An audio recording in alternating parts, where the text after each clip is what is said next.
God is my witness, I will figure this setup out. In my pursuit of all things Rodgers and Hammerstein, I was dreading this one.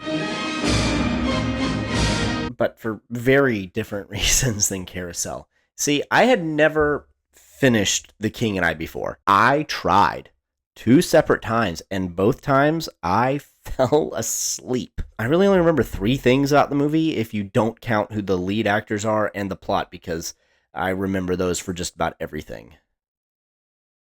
It might be a mental disorder, I'm not sure. So I really don't have much ado to give here. This came out the same year as Carousel, and that's about it. On to the recap and commentary. So the movie starts by just diving right into the credits. Not written by either Rodgers or Hammerstein. That's good. This music is pretty fun too. It's odd that it isn't the music of any song in the movie, but it's still pretty fun. The directed by fades real quick. It doesn't bode well that the director doesn't want us to focus on who he is. Get me out of here! So, we're in Siam, and we meet Anna and her son Louis, who looks a lot like Tim from Jurassic Park. They're arriving in what may be the most stable boat ever made, and she has come to be the teacher for the King of Siam's children. A splendorous boat is approaching, and Louis thinks it's the Emperor, but the captain tells him that it's actually the Prime Minister, and then he gives them a warning about him. That man has power, and he can use it for you or against you. Okay, I apologize. That is a terrible scene. It's like, why was that in the movie? Gee, you think maybe it'll come back later? Maybe? I hate that. A TV's on talking about the new power plant. Wonder where the climax will happen. Or that shot of the cook in Hunt for Red October. So anyway, sorry. That is good advice. And ominous.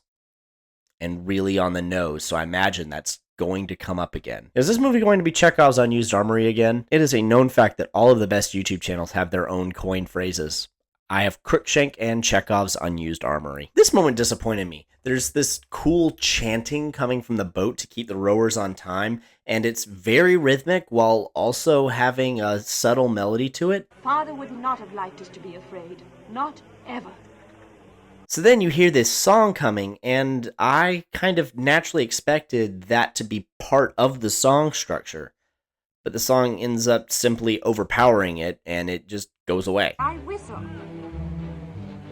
Whenever I feel afraid, I hold my head erect. Not doing that might fall into the category of things that became more commonplace later in film history, but from my perspective, it was a missed opportunity. I find this song okay. It's not really catchy, but it's good advice for dealing with people. If you act brave, they'll assume you are brave, and really acting brave accomplishes the same thing as actually being brave. And whistle a happy tune, and no one ever knows I'm afraid. It also tells us that she's nervous about her current situation. I assume that since this is the first song in the movie, we're going to have several instances of Anna whistling when she starts to feel intimidated or worried.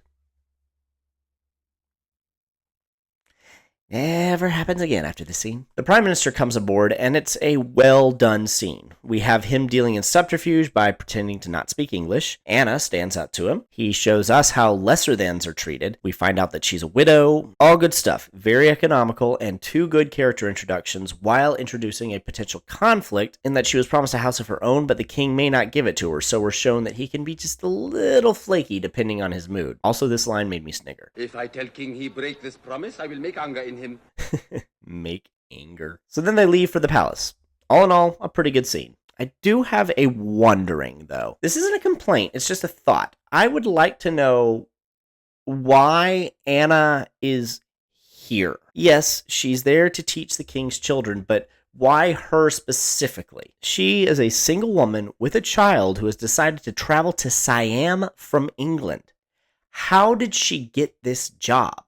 What made her decide that it was a good idea to do this at all? I want to know, and not just for information. That would tell us about her character. Is she running away from something? Her husband was in the army. Did she want to keep traveling after his death? Does she just have an adventurous spirit?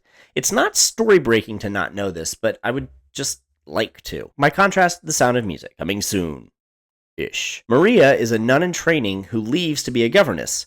Now, why does she do that? Because the head nun doesn't know if she should be a nun. So, knowing that Maria needs to know if she does really want to give up being a mother and having children, She sends her to be a surrogate mother, so she'll really understand what she's giving up rather than realizing it later and maybe being resentful. That all makes sense, but I'm not sure why this woman has decided to become a teacher in Siam.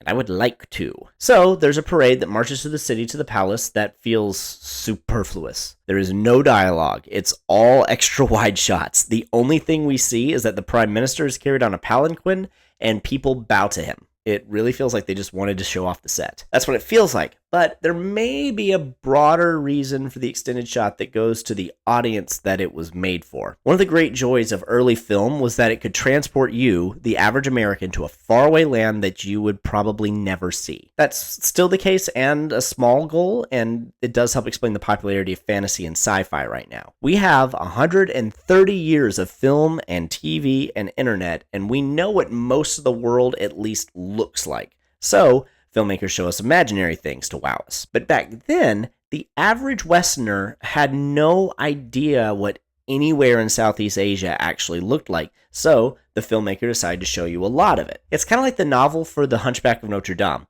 The first or second chapter is nothing but a very lengthy description of all of Paris in 1364, if the Feast of Fools song in the Disney version is accurate about what year it takes place. Now we think, yeah, I get it. We're in Paris. Can we move on now? But the 19th century reader it was written for had no idea what Paris looked like, so they were fascinated and needed all of that description to picture it. Likewise, the average 1956 American didn't know what Siam looked like. So while we modern audiences think, okay, I get it, can we move on now? The 1956 audience was probably fascinated, or they just did want to show off a large set. And I kind of miss the huge sets of yesteryear. So they come to the throne room where the king is being gifted a new wife by the king of Burma. And I did not expect him to be wearing polka dots. Anna's offended that he's been gifted a woman, but she holds her tongue. There's a brief interaction between the woman and the man who brought her that carries a lot of weight and understanding. And it's well shot. Well, nicely done. Anna asks about the house. The king pretends he doesn't know what she's talking about and insists that she meet his wives. Holy cow, that's a lot of pink. This would be my daughter's favorite room ever. There's a lot of wasted space, though. I hope there's a dance number later to justify the openness of this room. Etc., etc., etc. What is this, etc.? That's one of the only things that I remember about the movie, and probably most people for that matter. Anna insists that if he isn't going to hold his commitment and give her a house, then she'll have to leave. But he's wily and insists that she meet his children first. I love this moment of the girl trying to touch the dress and being embarrassed that she got caught. Rufio! Oh! I also love the daughter who tries to hug the king and he's all, not now. Bernard does a great job of showing that he does actually care about the children in his own way. The only times that he ever seems standoffish are when he needs to remind them that they are expected to be disciplined and that they need to remember their courtesies. I suspect that this is probably part of the book, as Chow Yun-fat also brought the same energy to the character in Anna and the King. He clearly cares about his children beyond them just being potential heirs, and you can tell with how he looks at them and Anna that he is very proud of all of them. Anna falls for his ploy and agrees to stay on the condition that he give her a house as soon as he can. Now Anna is moving in and the harem are fascinated by her clothes. Somehow this woman reminds me of Glinda. They think you wear dress like that because you're shaped like that. I think it's something about her speech cadence. That is the kind of hard-hitting analysis you can expect from this channel. Please subscribe. Anna meets the girl that was just given to the king, and the other wives are laughing at her because she's sad because she was in love with someone else. And that does actually go somewhere. This scene is really odd because it has like 4 moments that really feel like they're building to a song before one actually starts. Do not tell King. Make King angry. Perhaps it's time somebody did tell him a thing or two. Even if you'll know you'll never see him again. I know. When it does, Anna sings about her husband. When I think of Tom. My mom must not have liked this movie very much. My dad's name is Tom, so I imagine that she would have sung snippets of this more often if she was more familiar with it. Hello, young lovers, whoever you are. Well, no. Changed my mind. Song took a weird turn. It starts off being about the husband, and now it's about Anna wishing every couple in the world well. I feel like this song needed a second draft. You get an idea of her romance with her husband, but the fact that the song isn't directed at any characters in the room, especially the one that she knows is a young woman in love, feels really odd and cold and distant. There is a literal harem of women in the room behind her, but she's framed in this window while you can see a few of them actually watching her, but she's still all alone singing outside. It's odd. So cut forward sometime, and Anna has been teaching the princes and princesses only songs and poems about home to keep reminding the king that he promised her a house, and that is... Wow, Brenner is ripped! What was I talking about? Oh, right. Anna's subterfuge is funny, but I wish there hadn't been this flash forward. It would have been more fun to see it grating on him over time. We have heard this once, and then the heir says this poem, and the king is already at his breaking point. Building to that would have been way more entertaining, especially since Yul Brynner is hilarious in this role. He makes you laugh with the subtlest things, and watching him go crazy while not being able to admit that she's beating him would be great to watch. Oh, back to a song again already. There are times I almost think I am not sure of what I absolutely know. These are pretty quick lyrics. R&H are channeling GNS. No real complaints. It's a fun song about the uncertainties of being certain when you're king. Everything it says applies to fatherhood, too. I am starting to wonder, though, when did choreography have not a renaissance, a revival? The number of songs in R&H movies where the singers are just standing around not doing anything is way too high. These sets are enormous. You could at least have them walk around a little bit or something. Now a lesson, and we're in a song again already. As a teacher, I've been learning. We went a long time between songs 1 and 2, but now we're clipping along at frozen speed. Have you ever noticed that movie is almost an opera for about 20 minutes there? This is the only song that I remembered being attached to this movie, and I think that actually might just be because it was in the trailer for the 1999 animated version that I'm sure you all forgot about. Getting to know you, getting to feel free and easy. Getting to know you, getting to feel free and easy. Getting to know you, getting to feel free and easy.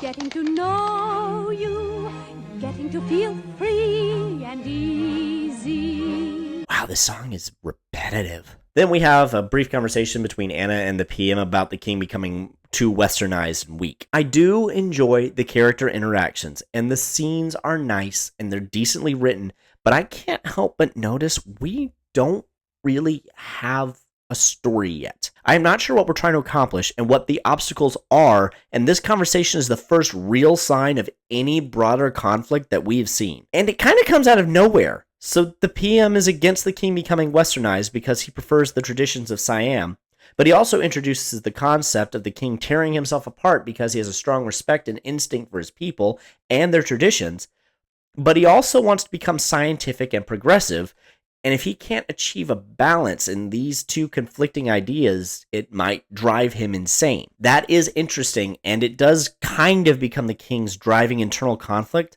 but the problem is that he isn't our lead character, and I am not sure what Anna is trying to accomplish. She wants her house, but that's about it. The kids are receptive to her teaching, and the king is encouraging of it, so there's no real conflict there. She's not trying to reform Siam, and she really doesn't want anything, and I can't root for her because there's nothing to root for. This whole movie would be much more interesting if it was about the king. Now, you could argue that it's more interesting to make what's going on in his head more mysterious since he isn't the lead, but that conflict would be the driving force of the story, so I think it would work inside of that situation. As it currently is, we have good scenes because there is character conflict. There is constant power struggle between Anna and the king because she established early on that she was not his subject and was free to leave whenever she so chose, so her every scene is each of them trying to come out the winner in their interaction. But there's no broader goal for us to hope for or dread, which makes the conglomeration of those scenes boring as a whole. You're basically just watching a whole series of one-acts and short stories. Moving on, I want to know what is with this shot because it was clearly filmed at a different time. So next, the king calls Anna to him in the middle of the night because he wants to talk about Moses. I think think your Moses shall have been a fool.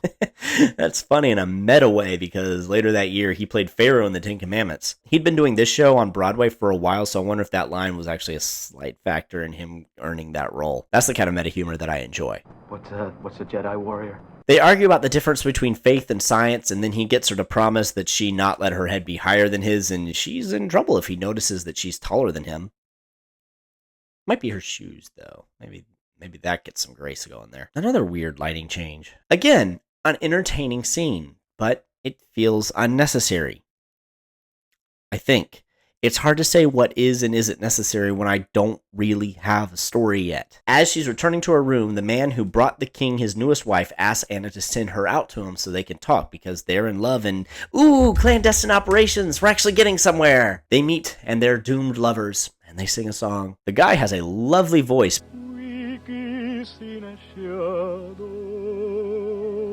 But terrible acting. I must meet with Tuptim again. Please. And enunciation.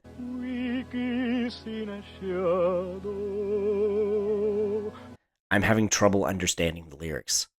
Like a lot of trouble. This is a face women often make in musicals. Say to the sky.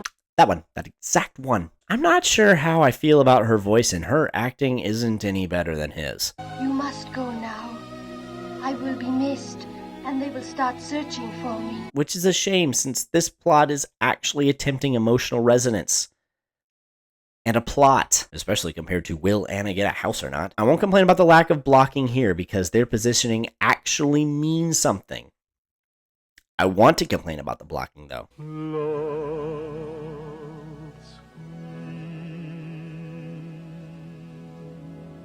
Alright, that was a good shot. So these two plan to run away together and we'll see what happens. The PM comes to the king and tells him that some in the British Empire are starting to say that he is a barbarian that needs to be conquered as a pretext to annexing Siam. Okay, we have broader conflict now. That only took, holy cow, an hour? The king and Anna fight about the house again. She tells him off for breaking his promise. So they're mad at each other, and then the head wife comes to Anna and begs her to speak with the king because he's troubled about the whole barbarian thing, and he needs some advice from an English person. But she has to give him advice in a way that he doesn't know that he was given advice. And he won't ask for it either. Because he can't, because he's the king. And it doesn't want to because she's mad at the king. So the wife tells her that he's actually a good man and sings a song about it. And please just let the singers move. And it does go to the king. And again, it is a well-written scene. The characters are constantly going back and forth trying to get one over on each other. And I could make a detailed analysis of this scene. This scene should be shown in writing classes as they go back and forth in their power struggle. She wants to help him and he wants her to help him, but he can't ask and she can't say that she's helping him. Yeah, I've convinced myself. I'm going to do a video on the power struggle in this scene. It'll be a little while. We're coming up on Christmas. You will give a banquet in their honor. All of that being said, it does feel odd that throw a party didn't occur to him. Seems like that would have been step one. He just had to figure out what he was going to do while that was happening. Oh, Your Majesty, don't you think knives and forks would be more suitable? I make mistake British not scientific enough for the use of chopsticks. Okay, so I have to tell you about this. For centuries, Europeans had two eating utensils, the knife and the spoon. Then, the fork was introduced in Italy in the 1500s, and the cultural elite were actually against it for a while because they thought it was vulgar, so it took a little while to spread throughout Europe. Did some Italian invent it in the 1500s? No. Marco Polo brought it to them. From China. Just sit with that for a second. I don't even know what to believe anymore. Anyway, referring back to previous videos, note how long these shots are of just actors acting with each other. Please bring this back, Hollywood. So, having decided what to do, the king and his wives and children pray to Buddha for success, and this scene is really funny as Yule makes Anna struggle to keep her head below his. I can see why Yule won an Oscar because he is a delight on screen.